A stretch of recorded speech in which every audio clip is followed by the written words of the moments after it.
Em algumas vezes você não vai querer trabalhar com esse then e com esse cat. Você vai querer trabalhar de uma maneira mais, como que eu vou dizer, mais estruturada. Como assim mais estruturada? Por exemplo, o JavaScript, que nem eu falei para você, ele lê de cima para baixo. Então ele lê uma linha, lê outra linha e lê outra linha assim por diante. Desse jeito, o que está acontecendo? Está chamando getData, depois está chamando aqui o then e depois está chamando cat. Isso aqui não é uma forma tão, como que eu vou dizer, tão natural de ler o código, de funcionar o código. Então, algumas vezes você vai querer trabalhar com o async await. Eu vou comentar isso aqui, ou melhor, eu vou remover isso aqui. Eu tenho ali o getData. Lembra que eu falei para você das ifs? Eu vou trabalhar com uma if agora. Eu vou criar aqui uma if. Se você não sabe trabalhar com ifs, não sabe o que é uma if, volta lá na aula sobre ifs, que é Immediately Invoked Function. Immediately Invoked Function Expression. Immediately Invoked Function Expression. Agora foi. Então é uma função auto-invocável. Na hora que eu crio uma função, automaticamente ela já é invocada. Então aqui vai ser function. E aqui dentro eu vou colocar o seguinte, eu vou colocar esse getData. Mas o getData, ele retorna uma promessa. Tá vendo aqui? Return new promise.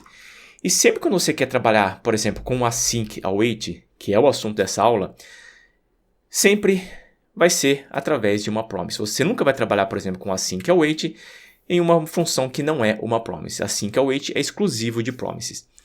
Então a função tem que ser, antes de chamar a função, tem que ser a palavra-chave async. Então você coloca async antes de chamar a função. E aqui dentro, por exemplo, vai ser response igual getData. Esse getData é só pegar aqui a URL que eu esqueci de copiar, tá aqui.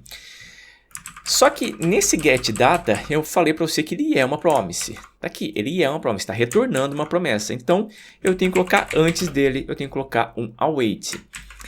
Legal, agora eu vou colocar aqui embaixo um console.log response. Vou salvar, olha que apareceu exatamente o que apareceu quando eu trabalhei com o then e também com o cat. Mas só que quando eu trabalho com async await, para poder pegar o erro, eu tenho que trabalhar com o try. No caso, eu tenho que trabalhar com o try e tenho que trabalhar com o cat. Error. Console.log. Error, porque esse cat aqui, ele vai fazer o trabalho do cat lá do... Quando você trabalha com o then, por exemplo, aqui getData.then.cat. Aqui, quando tiver algum erro, ele vai cair exatamente nesse cat. Deixa eu só tirar essa URL, você vai ver que vai aparecer aqui error. Verifique a URL. Agora, só vir aqui json.parse response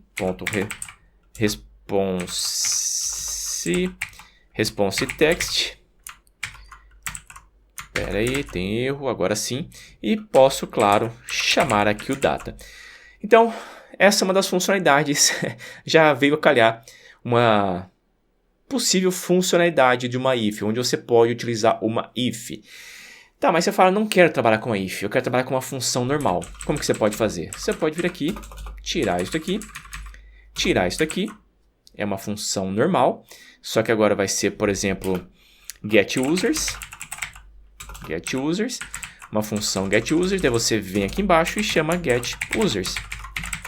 Simples assim. Eu acho que dessa maneira assim, na maioria das vezes é mais, como que eu vou dizer, mais intuitivo utilizar do que utilizar o then-cat. Não que você, se você quiser utilizar o then-cat, está errado. Pode utilizar sem problema nenhum, mas eu gosto na maioria das vezes de utilizar o async await. Para mim fica muito mais fácil. E agora, quando você for, por exemplo, trabalhar com Axios, que o Axios ele retorna uma promise, se você quiser trabalhar com async await, é só chamar async, né? Você vem e chama axios.get ou axios.post, enfim. Tem várias e várias libraries, várias coisas que utilizam hoje promises, muitas coisas mesmo que utilizam promises, então você tem que saber como tratar elas e como utilizá-las.